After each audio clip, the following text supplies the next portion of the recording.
into the world of confidentiality. Mm. And this notion of when is it fully confidential? When is it that I may have to share that someone said something to me and I have to do something with that because of harm to self or harm to others? And sometimes we don't think about that as a mentor. Wow, I'll never get into a situation where I have to do any of that kind of stuff. And I go, rewind. Let's take a look at that statement. So the notion of tools, techniques, ideas around confidentiality, even if you want to share, tell some aspects of confidentiality, but let's just explore that if you're willing for the next 10 minutes or so and see where we go. How's that sound? Silence means well, I can kick it off because I am bound by the Human Resources Institute of Alberta Code of Ethics in order to operate under the Chartered HR Professional designation. That's always been an important piece for me to monitor in myself, and yet I also know that there is value in guiding the person that's in the conversation, whether it's mentee or coachee, to an awareness that they're treading into territory where I would see a flag going up that maybe counseling is actually a better modality to help them where they're at right now. So it's that fine line of recognizing that this is something that is not really a psychological challenge so much as a mental health challenge, and making sure they get the appropriate supports. My role would basically be to guide them to seek it out themselves, though, or to approach their manager to ask for that support, or approach their HR department. And here's what I'm seeing and why I'm concerned about it. Same thing with ICF, International Coach Federation, confidentiality ethics. You might get asked to, because you're being paid by the company to actually provide coaching services, you might get asked something that is basically part of that client confidentiality. So again, referring them back to the coachee, or in this case, we're talking about mentees, so that they can ask them and not break confidentiality with me, because it is such an important element within the conversation. It only has to happen once, and the trust is completely eliminated. And we all know that trust takes, a long time to build, but a heartbeat to break. Is that what you were looking for? Yeah, that's great. Yeah. Doug? I can come at it from a couple different approaches. One is that I actually had an individual that I was being asked to mentor, and the first questions or the first words out of his mouth were, how much of what we talk about is going back to my manager? And it took a bit of convincing to get him to understand that the relationship that we had, mentor-mentee, was one that was cloaked in confidentiality, and that whatever he told me stayed in the room between the two of us. And so I think I know we got to a place where he was starting to open up and get more comfortable in that. But what ended up happening is he decided that he didn't have time to be mentored. So we ended up, for the time being, parking that relationship. I do know that his manager is very adamant that he will eventually be back on the table to be mentored, and we'll deal with it then. So confidentiality, that was the one thing. Another time that I had it, and you had talked about harm to self and harm to others, and recognizing kind of, okay, what am I going to do in this particular situation? And I actually had an individual that had asked me to do some business mentoring, help them start a business and so on, and go through all of that. And in our conversations, I was getting that my intuition was telling me that here was a person that didn't believe in themselves. So self-doubt, self-confidence. And so when I said, so the services that you provide, do you feel comfortable in providing those? And what do you feel is going to be your level of success?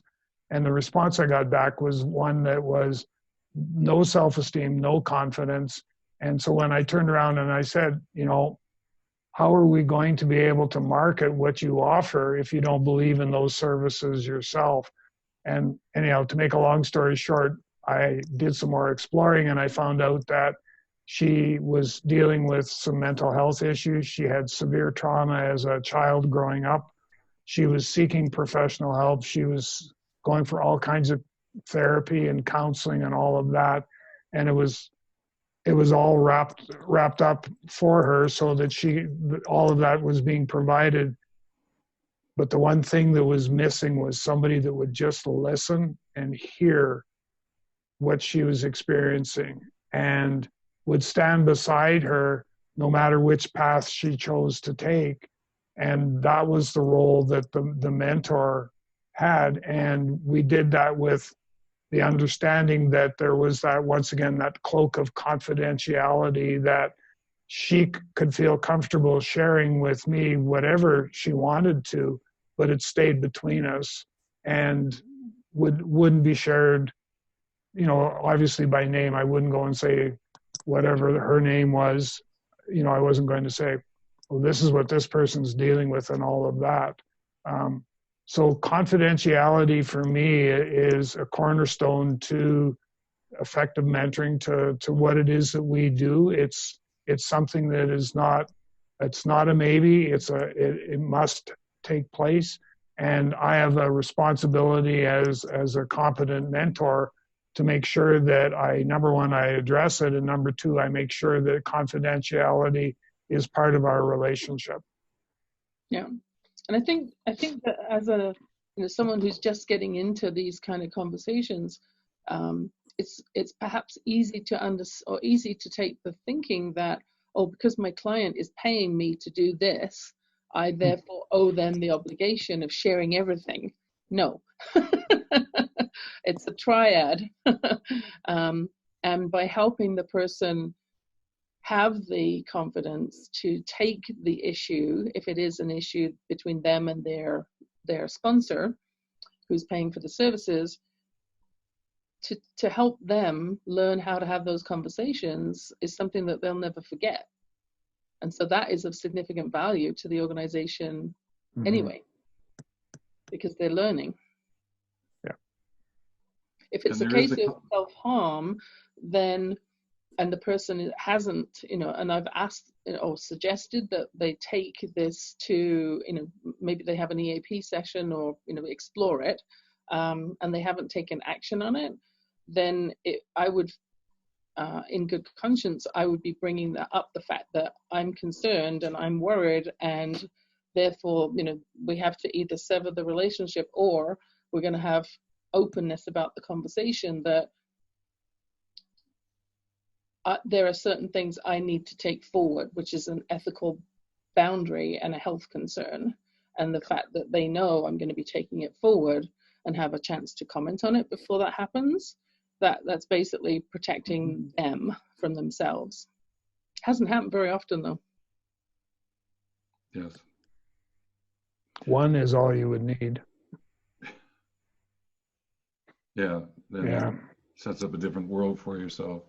I only learned a very valuable lesson at one point in time. It wasn't from a mentoring point of view, but it was a lesson learned about facilitating and in a group, and that will not happen in my life again because there were some people who were hurt, and that I got that. So in my mentoring, coaching work that I've done, I haven't had to deal with anything at this point in time, and I'm not asking to deal with it, all right? But I'll just acknowledge that at this point. But if I could add, there's the confidentiality of the stories you as a mentor share about how much you're going to give away about who you are and what you have done, right? There is a confidentiality aspect to that as well. Not always about it. Yes, there is what the mentee is sharing with you and telling you, but there's also what stories you bring out and how far do you bring the characters to life. And because sometimes you may be sitting there, and I know, Doug, you do mentoring with a group and they all work together. So there's things that you learn, and I know you don't step over the boundary. I get that. But there are others that, oh, whoops, I think I just slipped something out. I shouldn't have slipped. Oh my goodness, now what do I do, right? So any thoughts about you as the mentor sharing what level of confidentiality about what else you know, right? Any thoughts there?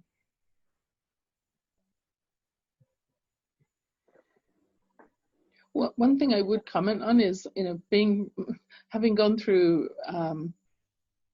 the situation of being in senior HR roles, things, right? And so you have to practice your pan face, right? Because you just cannot unknow some of those things. And a similar situation can very easily come into play with mentoring or with coaching, where you're being asked by an external person for feedback about a situation or about how the person's doing, etc. And it is an art, but it's critical that you retain the confidence. Well, like if you're working with a group of people and that person asks you a question that is a bit of a leading question about what else is happening in that workplace, the pan face, I cannot comment on that again, but cannot comment on it. Does that answer the question? Well, I wouldn't generally say can't comment on it so much as I would say, you need to get that information directly from the leader for that department. Right. So the technique is how to then deal with that question that's being asked because of what it is that you're sharing. There's a lot, there's a dance there. There's a dance there. Yeah. Doug, you were going to say something? Well, I was just, because what this does is reminds me of the process that I use for culture assessments to determine mentor readiness in an organization. And I've had that where I've identified some sore spots that need to be that have come from the employees, that need to be brought to management's attention without getting the employees breaching the confidence that I have with them, but also without getting them into trouble with management as well. Excuse me. And I think it's comes back to what you had said, Yvonne, is it's a selection of words. So how do I frame this in a context that I can share it, but not mention names or get anyone into any trouble and end up, derailing what we're trying to accomplish. And so in a lot of cases, it's what I typically will tell them up front, management, is that I will come back to you with the results of my findings, but they are going to be at a very high level, and I will have them I will put them in silos. So it may be that communication as a whole is a challenge for the organization. Here are some solutions. It may be that leadership as a whole is a challenge for the organization. Here are some solutions that you can put into place. And so dealing with it from that aspect. So I'm maintaining the confidentiality with the employees who have provided me with the data that I need to be able to make some decisions or suggestions as to why there's all these pain points and why we need to fix some of them before we implement mentoring. So it's all of those things.